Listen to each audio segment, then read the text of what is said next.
እንደምን አላችሁ? አበባ ባላለው ኢሚግሬሽን ጠበቃ ነኝ ከቦስተን ማሳቹሴትስ። ዛሬ ደግሞ ይዤላችሁ የመጣሁት አሁን የወቅቱ ሁኔታ በሚመለከት ነው። የወቅቱ ሁኔታ ምንድነው? አሳይለም እየተጠራ ነው። በወሩ ነው ወዲያውም እየተጠራ ያለው። ፊንገር መጀመሪያ ፋይል ታረጋላችሁ፣ ከዛ በኋላ ፊንገር ፕሪንት፣ ከዛ ወዲያው ነው ኢንተርቪው የሚመጣውና ያ በሚመጣበት ጊዜ ምንድነው ኤክስፔክት ማድረግ ያለብን የሚለው ነው። መጀመሪያ የአሳይለም ከተሞላ በኋላ ቀጠሮ ይሰጧችሁና የተወሰነ ጊዜ ውስጥ ይሄንን ማስረጃ አስገቡ። within 2 weeks በቀጠሮ ከ2 ሳምንት በፊት ማስረጃ አስገቡ ይባላል። ያ ዲቴይልድ ሆነ የደረሰባችሁትን አፊዴቪት ፐርሰናል ስቴትመንት አለ፣ ካንትሪ ኮንዲሽን አለ። ሚኒንግ ይሄ የተናገራችሁትና የሀገሪቷን ሁኔታ የሚያሳይ ማለት ነው። አንድ አይነት ነው ወይ እሷ የተናገረችው ነገር በአሁኑ ሰዓት እየተካሄደ ያለ ነገር ነው ወይ ሚለውን በካንትሪ ኮንዲሽን ማለት አርቲክል ዩናይትድ ኔሽን የጻፈው ሊሆን ይችላል፣ አምነስቲ ኢንተርናሽናል የጻፈው ሊሆን ይችላል፣ ሂውማን ራይት ዋች፣ የተለያዩ እነዚህ ክሬዲብል የሆኑ ሶርሶች ስለዛ አገር የጻፉት ነገር እና እናንተ ደረሰብን ካላችሁ ጋር ተመሳሳይ የሆነ ነገሮች እሱን ያሳያል ማለት ነው። አንድ እሱ ነው። ሁለተኛ ነገር ምንድነው? ኢንተርቪው በምትሄዱበት ጊዜ ምንድነው የሚጠይቀው? ያንን ዶክመንት ካስገባችሁ በኋላ ካንትሪ ኮንዲሽኑን ካስገባችሁ በኋላ ኢንተርቪው ቀን ሲደርስ ምንድነው የሚጠብቀው? ኢንተርቪው ቀን ስንገባ በብዛት ወይ ጠዋት ያነቡታል ያ ኦፊሰር ያንን ያቀረባችሁትን፣ ወይ ደግሞ ከዛ በፊት አንብቦት ይመጣል። እንደሱ ቢሆን ጥሩ ነው። ታሪኩን አንብቦት ይመጣል። ወይ ካልሆነ ደግሞ ያን ቀንም ሊያነበው ይችላል። ወይ ደግሞ ከዚህ በፊት ጠዋትም ከሰዓት ከሆነ ቀጠሮ ወይ ደግሞ ከአንድ ቀን ከሁለት ቀን በፊት ታሪኩን አንብቦት ፋሚሊያራይዝ ሆኖ የደረሰብኝ የተባለውን ቃል ነገር ፋሚሊያራይዝ ሆኖ ይመጣና ያንን ጥያቄ ይጠይቃቸዋል ማለት ነው። እና ምንድነው ይሄ ሰው የሚመለከተው? ኮንሲስተንት ናት ወይ ክሬዲብል ናት ወይ? ክሬዲብል ማለት የምትናገረው ነገር ወይ የሚናገረው ነገር እውነት ነው ወይ? ለምሳሌ መስከረም 10 2016 ነው አንድ ችግር የደረሰብኝ ወይ እስር የደረሰብኝ ስንል ብሎ ተጽፎ እንደሆነ ቴስቲፋይ ስታደርግ ወይ ጥያቄ ሲደረግ መቼ ነው በሁለተኛ የታሰርከው ሲባል መስከረም 10 2018 ብንል አይሄድም ማለት ነው ሁለቱ። ስለዚህ የእንደዚህ አይነት ጥያቄዎች ኮንሲስተንት ነው ወይ የተጻፈውና የተባለው? አንድ እሱ ነው። ሁለተኛ ምንድነው ስናጠና ማወቅ ያለብን የሚለው ዋት ምን ደረሰብን? who did it ማን ነው ይሄን ያደረገው? ለምን? መቼ? ያ ስቴትመንታችን ያንን ከቨር ማድረግ አለበት። መቼ ነው ይሄ ነገር የሆነብን? ለምንድነው አንተን ታርጌት ያልተደረገው? ወይ አንቺን ታርጌት የተደረግሽው ከዚህ ሁሉ ህዝብ?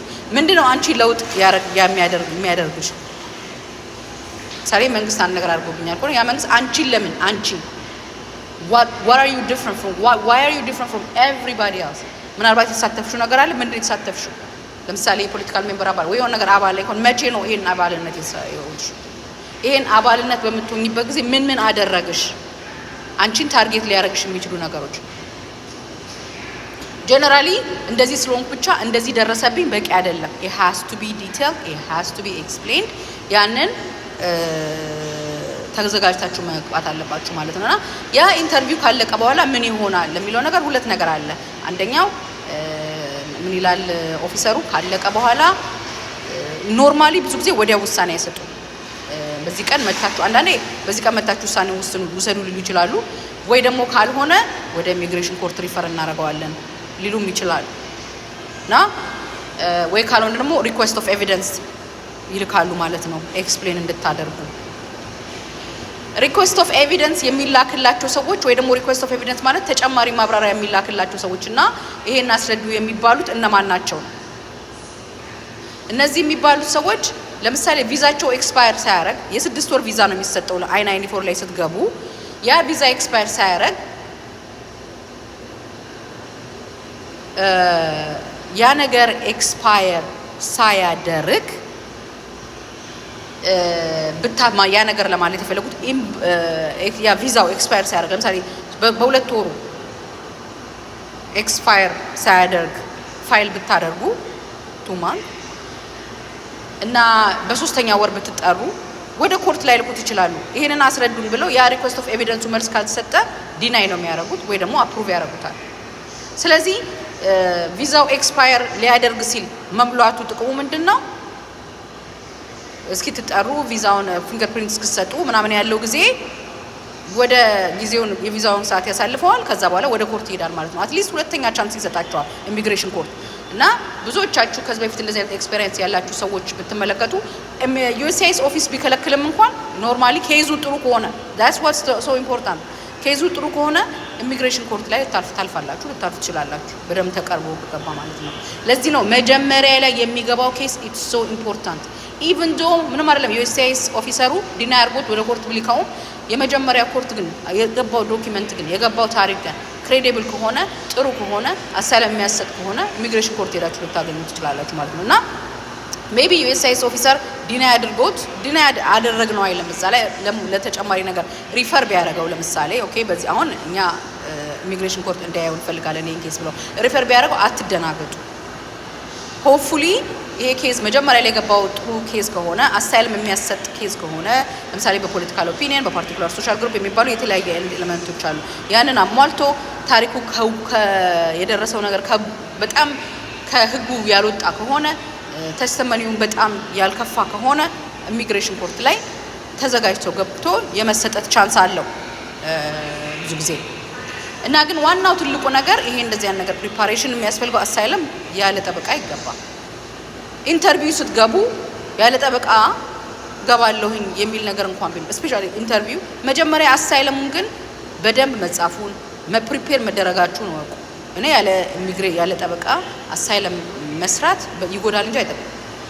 ኢሚግሬሽን ኮርት ደግሞ ስትገቡ 100% ዩኒቱ አበለውያ ኢሚግሬሽን ኮርት በምትገቡበት ጊዜ ማስተር ካላንደር የሚባል አለ። ከዛ በኋላ እንደገና maybe there will be a second master ከዛ በኋላ ኢንዲቪጁዋል ሂሪንግ ነው። ማስተር ካላንደር መጀመሪያ ፕሊዲንግ የሚባል ነገር አለ። ጠበቆቻችሁ የሚያቀርቡት ናቸው። there is no way በጥብቅና ውስጥ ካልቆያችሁ በስተቀር ይሄን ልታቆት የምትችሉ there is no way ዳኛው ምን እንደሚፈልግ ህጉ ምን እንደሚፈልግ ስለዚህ ሪስክ አትውሰዱ ማለት ነው። እዚህ ድረስ አቋርጣችሁ መታችኋል። ቻንስ እንግዲህ ይሄንን ፔፐር ወርክ ለመሙላት በመመረቁ ነው በሚያክሰው ብትሞሉ ጥሩ ነው ለማለት ነው። አባባላለሁ ኢሚግሬሽን ጠበቃ ነኝ ከቦስተን ማሳቹሴትስ። ስላዳመጣችሁኝ አመሰግናለሁ።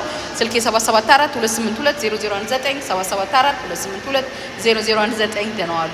As you probably know, we're doing a self-deportation.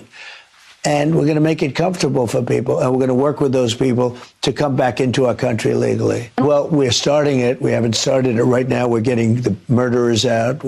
We have our total aim on the very bad ones, as you can imagine, because you have some great people that came in, but we have some very bad ones. We had 11,088 murderers. Half of them killed more than one person. These are rough, bad people. We want them out. And that's mostly our focus. But what we want to do is we're going to have a self-deportation program, which we haven't even announced yet. I guess I'm announcing it to you. Why not, Rachel? Here it is. The only thing I haven't determined is what are we going to do? We're going to give them a stipend. We're going to give them some money and a plane ticket. And then we're going to work with them. If they're good, if we want them back in, we're going to work with them to get them back in as quickly as we can. Amazing.